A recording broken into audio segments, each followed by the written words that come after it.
Hello everybody and welcome to the start of Heroes Lounge Season 3.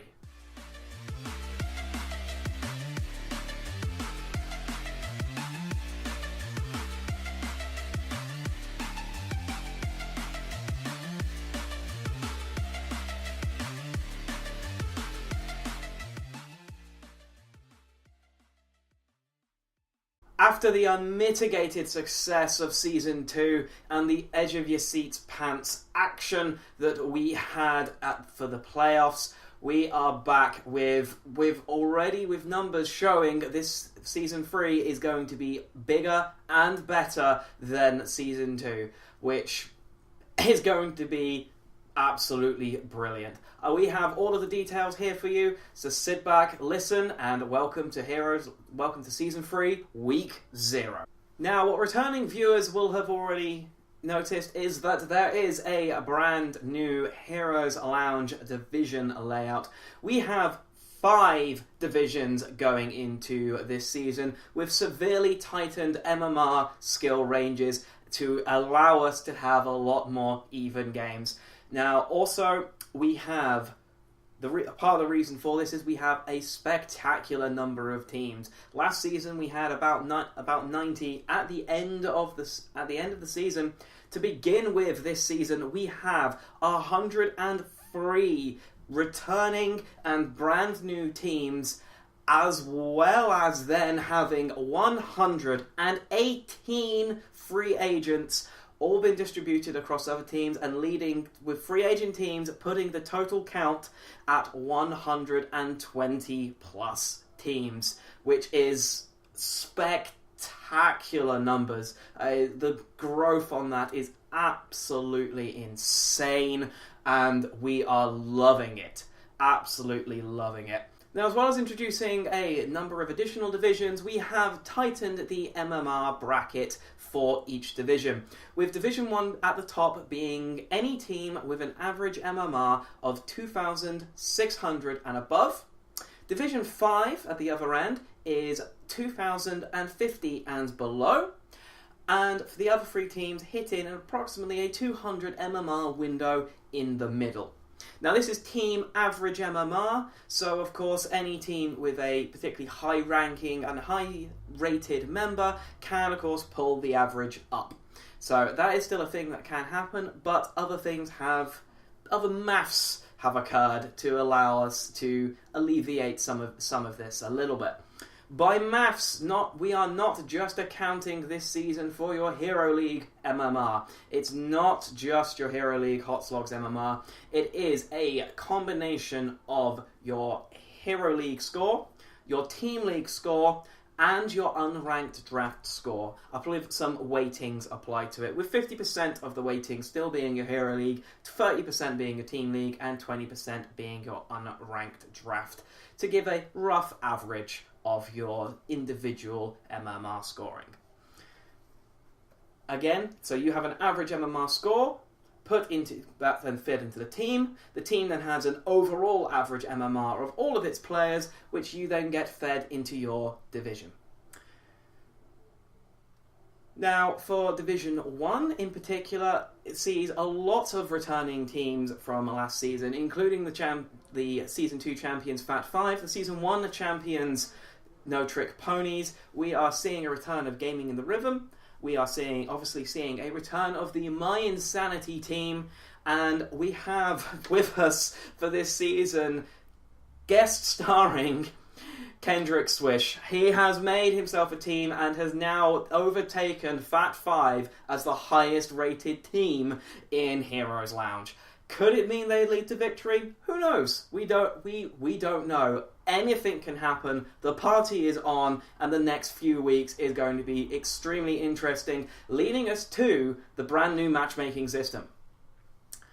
Season 3 is going to be using a Swiss matchmaking system. For a very brief and possibly slightly inaccurate overview of what it is, for those who don't necessarily know, Season 2, our matchmaking was pretty much pseudo-random.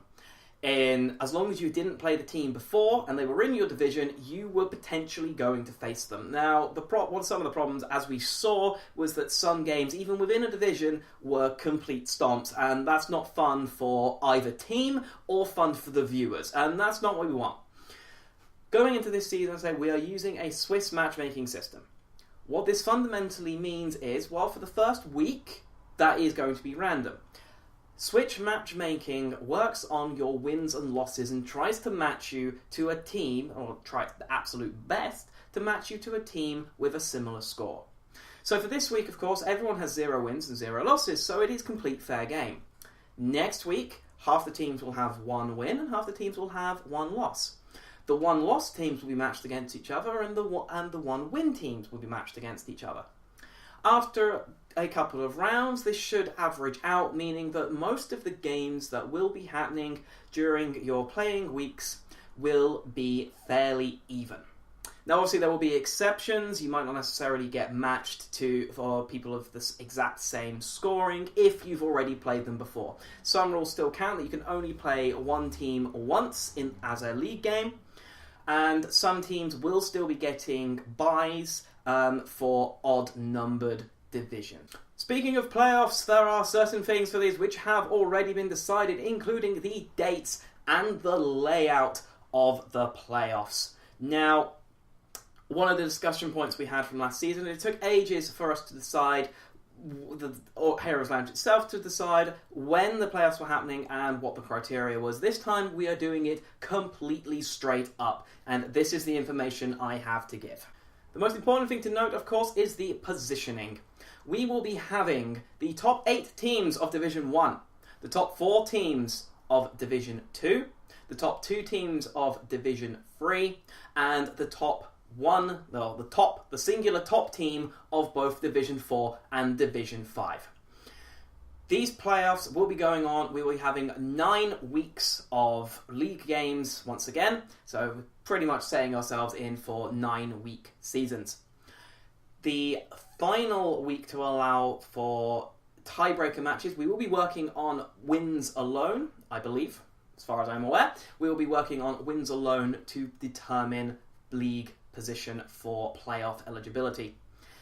Now, the actual playoff, the most important day in your calendar for the next 3 months is the playoff weekend extravaganza. Will be the 10th and 11th of June. That is the Saturday and Sunday, and we'll be getting 2 days of solid action before that. Just for that weekend, that will be booked solid for casting, and the lounge channels will be full to the brim. The first round will happen between the 5th and the 9th.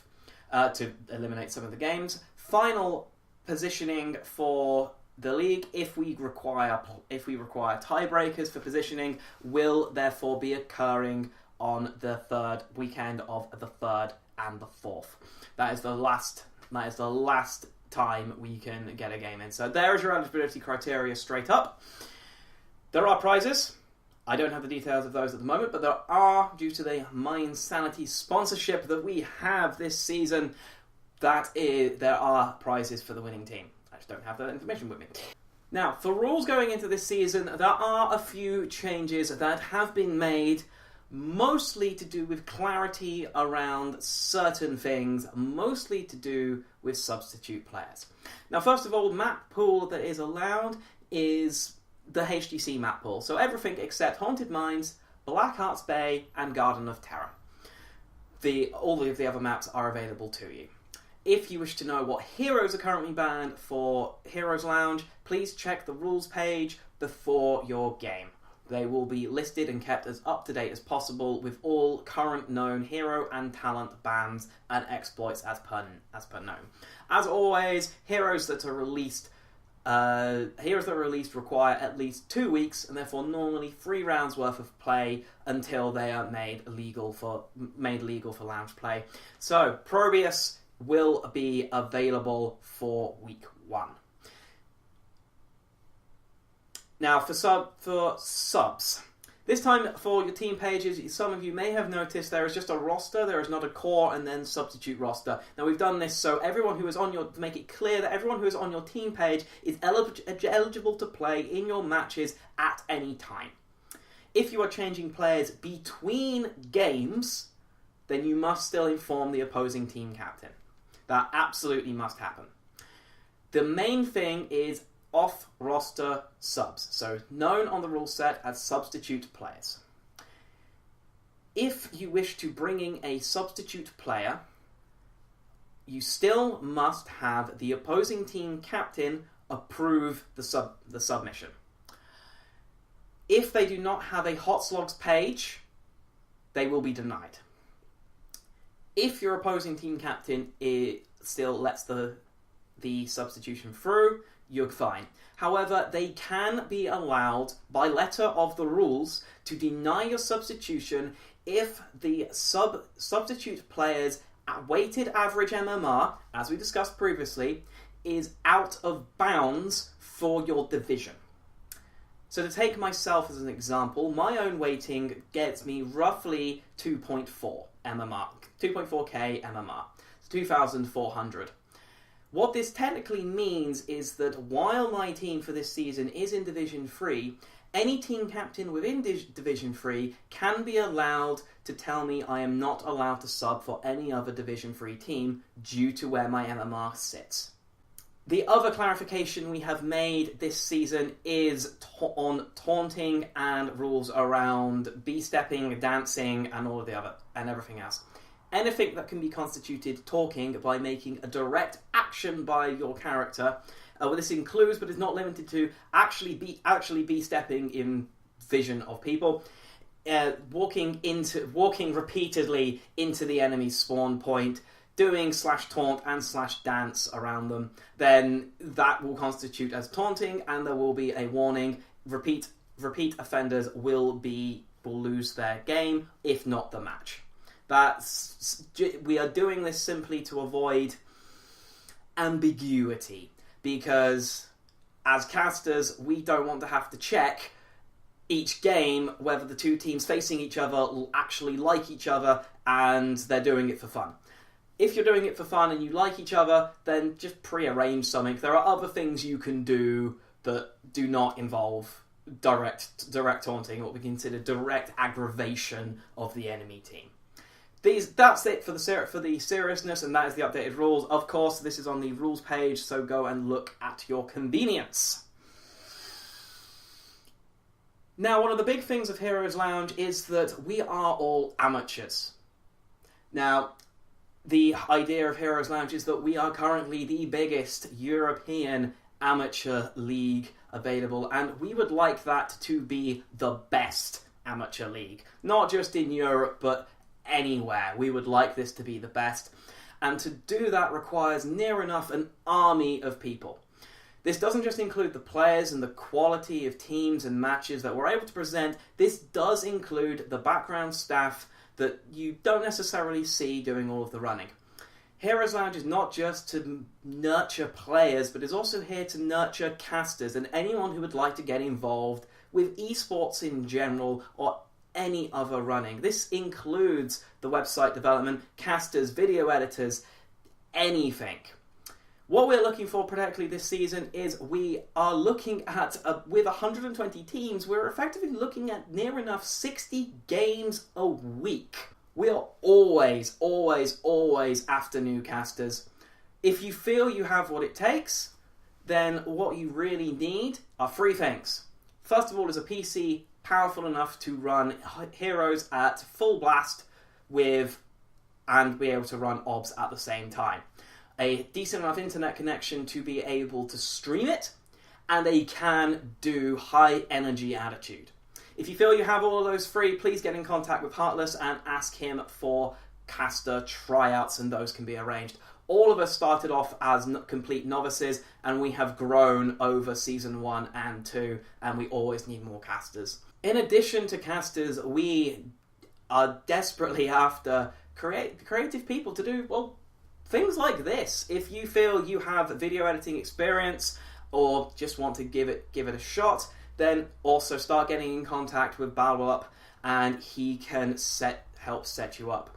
If we need people to create music, people to create artwork, people to create transitions, little bits of animation, someone to do this, literally to do this for a couple of weeks, that helps all of us out. And as I say, we wish to nurture all types of people as Heroes Lounge. That is the reason for its existence.